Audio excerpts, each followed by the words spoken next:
Da mabla zangu siwapingi, sema sasa hivi skani hamtokei nyinyi. Yaani nyinyi skani hamtokei. Una kinachokuchekesha kitu gani? Wewe umekuacha nyumbani kule ukae na nyumba ulinde nyumba. Wewe umetoka umekuja kukuapuzi wenzio. Ushaanza kisilani chako. Hivyo mwanamke kwa nini wewe? Nataka kupiga makofi. Wajinga. Jaribu. Sisi wajinga Jaribu. Sikia, ngoja kwanza. Samani Clever.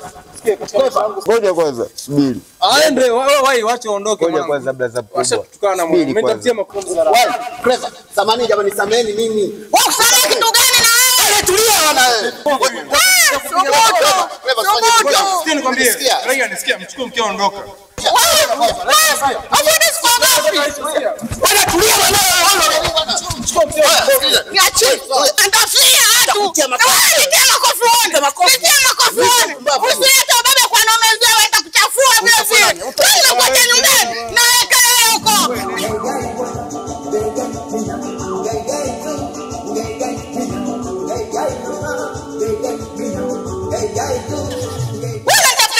Sasa wewe unamtangazia nani? Hiyo mikelele yote. Unamtangazia nani? Unampandisha nani kwanza? Unamtangazia nani? Anawaambia majirani wasikie basi. Sio watu wasikie haya wapi faida? Na wamefanya kitu gani? Waka tunaongea na wale wako hapa. Mbona unakuwa hivyo? Kitu kidogo tu tayari una panic. Kitu kidogo tu una panic mke wangu. Watu hawaishi hivyo katika ndoa. Wewe unataka nishije? Mimi siwezi nikakaa muda wote nikaa nyumbani. Sio muda wote mimi niwe nyumbani. Mimi ni mwanaume naenda kutafuta. Pale ndio uko unatafuta pale. Kule ndio ulikuwa unatafuta.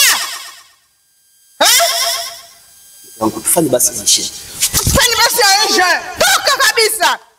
Mwana una maana bure kabisa wewe.